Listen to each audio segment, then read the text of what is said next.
আসসালামু আলাইকুম, আমি মোহাম্মদ নয়ন। আজ আপনাদের নিকট একটা বিষয় নিয়ে কথা বলবো, সেটা হচ্ছে আমরা সবাই যে কোনো ভাইভাতে, অর্থাৎ চাকরির ভাইভাতে একটা অতি সাধারণ কমন প্রশ্নের মুখোমুখি হয়ে থাকি। সেটা হচ্ছে, হোয়াট ইজ ইউর সেলফ? নিজের সম্পর্কে বলো। যখন আমাদেরকে কোশ্চেন করা হয় ইউর সেলফ, তখন আমরা এক গাধা কথা বলে থাকি। সেটা হচ্ছে নিজের নাম, ঠিকানা, পিতামাতার নাম, ইটিসি। কিন্তু এটা রং। আমাদেরকে যে কাজটা করতে হবে সেটা হচ্ছে, ইউর সেলফে আমরা কখনোই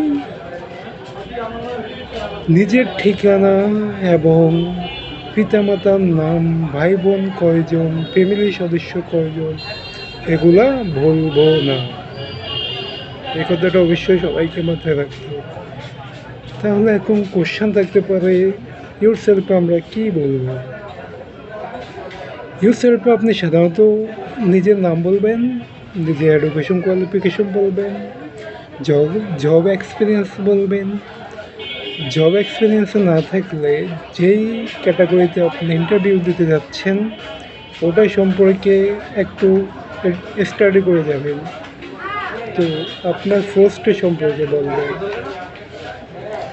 এনাফ ইজ এনাফ, আদার্স আর কোনো কথা বলার দরকার নেই। তাহলে আজ থেকে মনে রাখতে হবে যে ইউর সেলফে নিজের নাম, নিজের এডুকেশন কোয়ালিফিকেশন, নিজের জব এক্সপিরিয়েন্স, অথবা যেই পোস্টে ইন্টারভিউর ভাইভা দিতে যাচ্ছেন ওটাই সম্পর্কে টুকিটাকি বলবেন। এটাই। পরবর্তীতে আমি ইউর সেলফ নিয়ে একটা ভিডিও বানাবো। সো সবাই ভালো থাকবেন, সুস্থ থাকবেন। ধন্যবাদ।